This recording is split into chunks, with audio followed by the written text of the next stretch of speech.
Alam nyo, kapag naririnig natin ang salitang Middle East, dalawang bagay agad ang pumapasok sa isip natin. Sobrang linit na disyerto at sobrang yayaman na mga bansa. Pero naisip nyo ba kung bakit parang nanalo sa loto ang parteng ito ng mundo pagdating sa langis? Habang ang ibang bansa ay kailangang mag-import o bumili sa labas, ang mga bansa sa Middle East ay parang may gripo ng itim na ginto sa ilalim ng kanilang mga buhangin.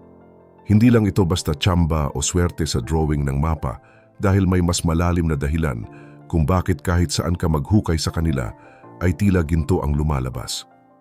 Pero bago ang lahat, kailangan muna nating sagutin ang tanong na ito. Paano nga ba naging tambakan ng langis ang isang lugar na dati namang walang kahit anong laman kundi buhangin lang at init at yun? Pero bago po ang lahat, baka pwedeng palike ang video na ito. Dahil napakalaking bagay na ito sa aming content creators at mangyaring mag-comment sa baba kung taga saang lugar ka para malaman namin saan umaabot ang ating mga video. Maraming salamat po. Para makuha natin ang buong picture, kailangan nating balikan ang panahon kung saan wala pa ang mga tao sa mundo. Maraming nag-aakala na ang langis ay galing sa mga patay na dinosaur, pero ang totoo, galing ito sa mga maliliit na buhay na bagay sa dagat gaya ng mga algae at plankton. Isipin nyo, bilyon-bilyon sa mga ito ang namatay noon at dahan-dahang lumubog sa pinakailalim ng tubig. Dahil sa sobrang tagal ng panahon, natabunan sila ng makakapal na layer ng putik at mga bato. Habang dumadaan ang mga taon ay lalong bumibigat ang patong sa itaas nila, kaya tumitindi ang pressure at uminit ang temperatura sa kailaliman ng lupa.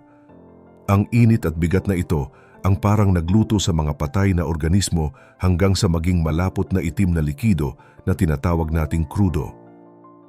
Ngayon, heto ang nakakalulang bahagi. Kung titingnan nyo ang Middle East sa mapa ngayon, puro tuyong lupa at mainit na disyerto ang makikita nyo.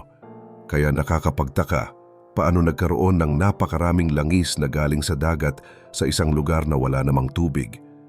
Ang sagot ay simple lang, pero talagang nakakagulat. Mahigit 100 milyong taon na ang nakalipas, ang Middle East ay hindi isang disyerto. Sa katunayan, ang buong rehiyon na ito ay dati palang bahagi ng isang napakalawak at napakainit na karagatan. Dahil sobrang init ng tubig sa dagat na ito noon, mabilis na dumami ang mga plankton, kaya nang mamatay sila, sobrang kapal ng naging layer nila sa ilalim. Dahil sa galaw ng ating mundo, ang sahig ng dagat na ito ay unti-unting umangat hanggang sa naging tuyong lupa na ito sa paglipas ng panahon. Pero bago pa man mangyari ang pag-angat na iyon, ang mga langis muna ay naipon na at natrap sa loob ng mga bato sa ilalim. Ang mga bato sa Middle East ay parang isang higanting sponge na may kakayahang humawak ng napakaraming likido, kaya hindi ito nawala kahit naging disyerto na ang ibabaw. Kaya naman kahit sobrang init at hirap ng buhay sa itaas ng buhangin, ang kayamanan naman sa ilalim ay nanatiling buo pa rin sa loob ng milyon-milyong taon. Naniniwala ba kayo na ang bawat patak ng gasolina na ginagamit natin ngayon ay may kinalaman sa isang sinaunang ilog at dagat na wala na sa mapa? Noong unang panahon, bago pa naging disyerto ang Middle East, may isang dambuhalang karagatan na kung tawagin ay Tethys Sea. Itong dagat na ito ang naging parang kusina ng mundo dahil sa dami ng sustansya at minerals na dumadaloy dito galing sa mga sinaunang ilog. Dahil punong-puno ng pagkain ng tubig, dito nagtipon-tipon ang napakaraming maliliit na organismo gaya ng mga plankton. Isipin nyo, halos natatakpan na ang buong dagat sa sobrang dami nila. Pero hindi lang basta pagdami ang sikreto rito. Ang totoong dahilan kung bakit naging langis ang mga ito at hindi lang basta nabulok ay dahil sa isang napakaswerteng pagkakataon na bihira lang mangyari sa ibang parte ng mundo. Para makabuo ng langis, hindi sapat na mamatay lang ang mga organismo at lumubog sa ilalim. Kailangan ay saktong-sakto ang kondisyon ng paligid. Ang unang kailangan ay mabilis silang matabunan ng lupa bago pa man sila makain ng ibang isda o mabulok ng hangin. Sa Tethys Sea, dahil sa galaw ng mga tectonic plates o yung pag-uga ng balat ng lupa, nagkaroon ng mga malalalim na hukay sa ilalim ng dagat. Ang mga ilog naman ay walang tigil sa pagtatapon ng makakapal na putik buhangin at asin sa ibabaw ng mga patay na plankton na ito. Ang bilis ng pagkakabaon sa kanila ay umabot sa libu-libong metro ang lalim, kaya naman natrap sila sa isang lugar na walang oxygen. Ito ang pinakaimportante sa lahat dahil kung may oxygen sa ilalim, kakainin lang ng mga bakterya ang mga organismo at mawawala ang chance na maging langis ang mga ito. Dahil sa sobrang lalim at dahil walang sirkulasyon ng hangin sa ilalim ng Tethys Sea, ang mga bakterya ay hindi nagawang ubusin ang mga organikong material na ito. Sa halip na mabulok at maging basura, ang mga plankton ay dahan-dahang naluto sa tindi ng init at pressure sa kailaliman ng mundo. Ang prosesong ito ay parang isang natural na factory sa ilalim ng dagat na gumagawa ng crude oil at natural gas na hinuhukay natin ngayon.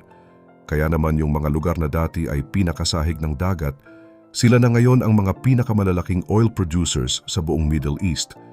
Pero paano nga ba itong yaman na nabuo sa pinakailalim ng dagat ay napunta sa itaas ng lupa at naging accessible sa ating mga tao? Ang sagot ay nasa mismong structure ng ating planeta. Ang mundo natin ay hindi isang solidong bola na hindi gumagalaw. Ang ibabaw nito ay nahahati sa malalaking tipak ng lupa na tinatawag nating tectonic plates. Sa ilalim ng ating mga paa, ang mundo ay parang isang higanting puzzle na dahan-dahang gumagalaw. Ang mga dambuhalang tipak ng lupa o tectonic plates ay umuusad ng mga isa hanggang 13 sentimetro kada taon. Sa tingin natin ay napakabagal nito, pero isipin nyo kung dumaan na ang milyon-milyong taon. Ang maliit na pag-usad na iyon ay nagiging isang malakas na puwersa na kayang maglipat ng buong kontinente at magpabago ng itsura ng mundo.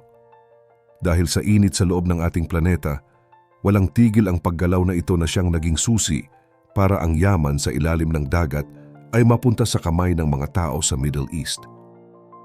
Noong unang panahon, may mga nagbabangga ang bahagi ng lupa na nagpabago sa mapa. Halimbawa, noong nagbanggaan ang Indian Plate at Eurasian Plate, nabuo ang naglalakihang bundok ng Himalayas. Pero bago pa mangyari iyon, ang dating Tethys Sea ay naipit na muna sa gitna ng mga nag-uumpugang lupa. Nang magbanggaan naman ang Arabian Plate at Eurasian Plate, ang dating sahig ng dagat ay naitulak pataas at lumitaw sa ibabaw ng dagat. Dito na nabuo ang rehiyon na tinatawag nating Middle East ngayon. Kasabay ng pag-angat ng lupang ito, nadala rin pataas ang lahat ng deposito ng langis at natural gas na nabuo sa ilalim ng dagat noong unang panahon. Ito ang pinakadahilan kung bakit siksik sa krudo ang lugar na ito kumpara sa ibang parte ng mundo. Pero hanggang kailan nga ba tatagal ang yaman na ito? Sa totoo lang, walang makakapagsabi ng sigurado kung kailan mauubos ang langis sa mundo. Ang malinaw lang ay ang itim na gintong ito, ang naging sentro ng maraming gulo at tensyon sa kasaysayan ng Middle East. Sa kabila ng yaman, naging mitya rin ito ng mga hindi pagkakaunawaan sa pagitan ng mga bansa. Habang dumarami ang mga sasakyan at makinarya na kailangan ng krudo, unti-unti nating nararamdaman na ang langis ay may hangganan. Hindi ito parang tubig sa ulan na bumabalik lang basta-basta. Kapag naubos ang nakabaon sa ilalim, aabutin uli ng milyon-milyong taon bago makabuo ng bago ang kalikasan. Dahil dito, ang buong mundo ay dahan-dahan nang lumilipat sa mga alternatibong pagkukunan ng enerhiya. Nandyan ang solar power mula sa araw, hangin, at pati na ang init mula sa loob mismo ng mundo.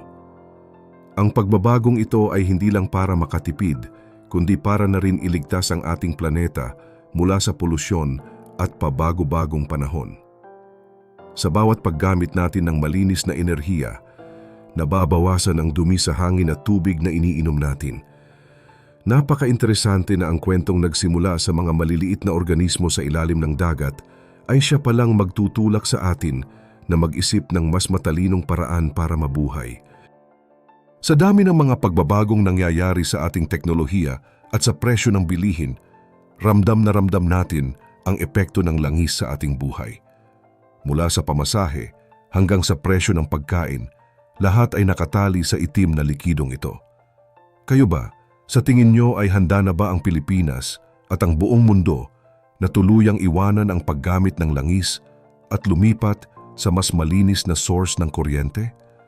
O sa tingin nyo ba ay mananatili pa ring hari ang krudo sa susunod na 50 taon? Ibahagi nyo naman ang inyong opinyon sa baba dahil siguradong marami tayong pwedeng pag-usapan tungkol sa kinabukasan ng ating enerhiya at huwag ring kalimutang mag-like at subscribe para sa mas marami pang updates gaya nito.